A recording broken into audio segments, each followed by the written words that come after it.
Bonjour et bienvenue dans l'éveil psy. Cette semaine, nous allons voir ensemble la notion de l'illusion névrotique. L'illusion névrotique, c'est en fait ce que vous voyez du monde, mais qui n'a rien à voir avec le monde, qui a à voir avec votre vécu intérieur ou votre vie intérieure. Donc, comme vous le savez, ça a à voir avec les névroses. Rapidement, qu'est-ce que sont les névroses? Les névroses, c'est des nœuds intérieurs, des problématiques intérieures qui ne sont pas réglées et qui projettent une certaine couleur sur le monde.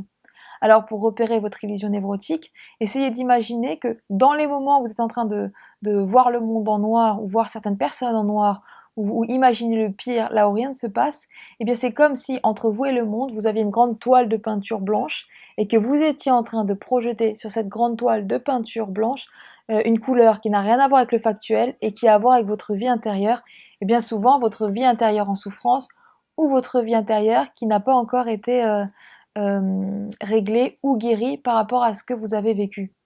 Je vous donne un exemple. Ça pourrait être le cas de figure d'un homme qui a eu un père qui était très silencieux et qui n'a jamais verbalisé la fierté. Cet homme-là pourrait dire consciemment je sais que mon père est fier de moi, mais inconsciemment il pourrait ne jamais avoir ressenti la fierté liée à ce père silencieux. Alors du coup, c'est refoulé, c'est-à-dire qu'il ne sait pas exactement pourquoi, mais dans sa vie d'adulte, il pourrait avoir constamment l'impression d'être décevant ou de risquer de décevoir. Et du coup, certains de ses choix, au lieu d'être orientés par rapport à la décision ou par rapport à ce qu'il veut et décide, ça pourrait être orienté soit par l'évitement et de ne jamais se mettre en situation où il y aurait un risque de ne pas plaire, ou alors soit d'être dans une vie où on décide et on agit, mais avec toujours cette peur qui le retarde euh, d'arriver à se détacher de cette impression qu'il peut décevoir. Donc en gros, d'être confiant et de sentir l'estime qu'on lui porte et l'estime que lui-même a pour lui. Et donc cet homme-là pourrait être par exemple avocat, et à chaque fois qu'il fait ses plaidoiries, même quand elles sont excellentes, il projette par exemple sur le juge, ou il projette sur ses confrères, selon la dynamique familiale qu'il a eu petit, il va projeter qu'on le trouve décevant, qu'on le trouve pas assez bon, ou qu'il doit faire ses preuves. Ça peut même donner des adultes qui sont éternellement en train de chercher à faire leurs preuves, alors que ça fait bien longtemps qu'ils sont brillants, bien longtemps qu'ils ont fait leurs preuves. Et tout ça viendra de ce père qui était pourtant très fier de son enfant, mais qui l'a jamais verbalisé, la discordance entre ce qu'on peut savoir et ce qu'on peut ressentir. Et comme je le dis souvent, il y a un monde entre ce que l'enfant peut ressentir et ce qui est.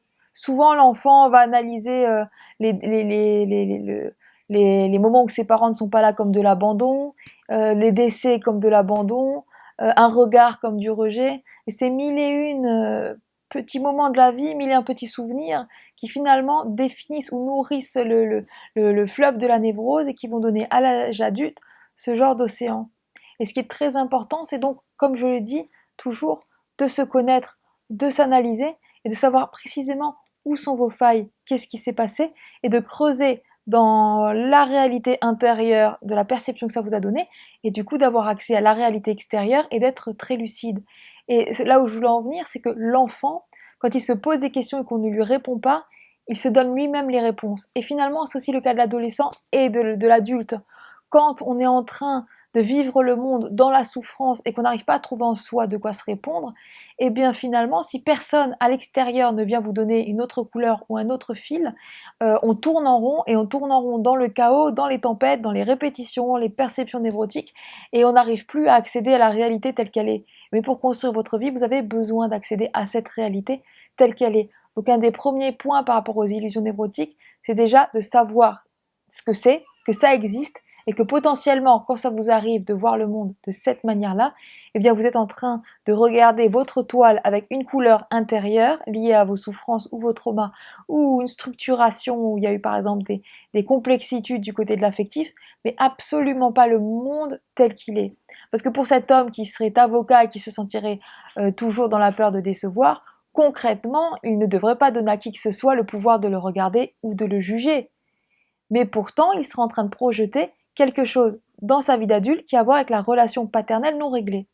Quand vos parents sont vivants, c'est extrêmement intéressant de régler ça avec eux et d'aller chercher la vérité dans leur mémoire. Donc, si vous ne pouvez pas leur parler directement, de leur faire raconter leur vie, de leur faire raconter comment ils vous voyaient petits, comment ils étaient avec leurs parents, pour essayer de récolter des indices très intéressants sur le pourquoi du comment. Parce que finalement, ce père était sûrement très fier de son enfant, mais il ne l'a jamais verbalisé. Et ce serait intéressant de savoir pourquoi il ne l'a jamais verbalisé. Pour qu'une fois que ce fils est devenu adulte, il ne soit pas en train de se dire au fond du fond du fond, est-ce que je suis sûre que mon père était fier de moi? Et qu'en fait, il ait en tête que ce père-là était fier, mais il n'a peut-être pas eu le temps, ou il n'a peut-être pas pu le verbaliser, parce qu'il avait lui-même un père qui avait vécu l'exil, ou parce qu'il avait lui-même un père qui avait vécu des traumas, et ainsi de suite. Donc à travers cette histoire de vie, ce qui est important à retenir, c'est qu'on ne dit pas forcément ce qui est, on n'entend pas forcément ce qui est, et on ne voit pas forcément ce qui est. Les sens parfois sont bien trompeurs. Et pour arriver à avoir une vue juste de la vie, bien il faut à chaque fois essayer d'avoir recours aux hypothèses discursives. Si vous êtes en train de penser encore les mêmes éléments de vie qui vous font du mal, je ne vais pas y arriver, j'ai moins que les autres, tout ce fléau-là, cherchez d'autres hypothèses. Qu'est-ce qui prouve que vous allez y arriver? Qu'est-ce qui prouve que vous analysez mal la situation? Quand vous pensez qu'un tel est en train de vous abandonner, qu'est-ce qui prouve que ça n'arrive pas? Qu'est-ce qui prouve que c'est pas vous qui êtes en train de le mettre sur le fil, de ne pas pouvoir vous parler normalement? Parce qu'en fait, quand on projette sur cette toile, on projette entre soi et le monde, mais on projette aussi entre soi et l'autre. Donc l'autre, il peut vous parler d'une certaine manière, être tout à fait dans l'amour, et vous, vous le recevez différemment, parce que vous n'êtes plus en train de distinguer la femme, l'homme ou l'environnement professionnel qui vous fait face, vous êtes en train de distinguer la mère, le père ou la structure familiale qui a pu être problématique dans votre vie. Donc, premier point, c'est encore et toujours l'analyse. Vous aurez votre salut dans l'analyse de votre personne et ensuite dans l'effort. Ça passe vraiment par l'effort. Faites l'effort de vous connaître, faites l'effort d'écrire chaque jour un peu sur vous, ce que vous avez compris, ce que vous ressentez, les fois où vous pourriez invalider vos hypothèses négatives. Faites l'effort vraiment de descendre en vous et de lire votre livre intérieur.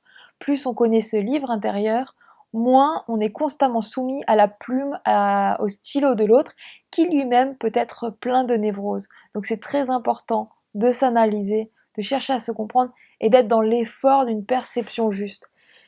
Cherchez-vous toujours plusieurs excuses, plusieurs variables pour analyser une situation où vous vous sentez nul, pas à la hauteur, que vous n'y arrivez pas, que vous êtes incapable. À chaque fois que vous voyez des éléments négatifs, posez-vous la question, est-ce que ça m'aide à construire ma vie? Si la réponse est non, cherchez d'autres hypothèses de vie. De même, si vous êtes en train d'analyser que l'autre vous regarde d'une certaine manière, cherchez-lui mille et une excuses pour expliquer de quelle manière il vous regarde aujourd'hui et qu'est-ce qui peut se passer dans sa vie. Souvent, quand on croit que l'autre a un rapport négatif à soi, c'est peut-être tout simplement que l'autre est en train de vivre quelque chose de négatif pour lui. Ne le regardez pas vous regarder, regardez-le et essayez d'être dans un lien direct à lui. Voyez-le, aimez-le, aidez-le, soyez à ses côtés, ne soyez pas constamment à vous soumettre au regard des autres. Et puis nous nous retrouvons dans de prochaines vidéos. D'ici là, que la psychologie vous accompagne sur tous vos chemins et continuez à m'envoyer vos questions. Je lis attentivement chacun de vos mails, même si je ne peux pas vous répondre à tous par ces vidéos. J'espère pouvoir vous accompagner et vous aider chacun où que vous soyez dans le monde sur votre fil de vie. À très bientôt.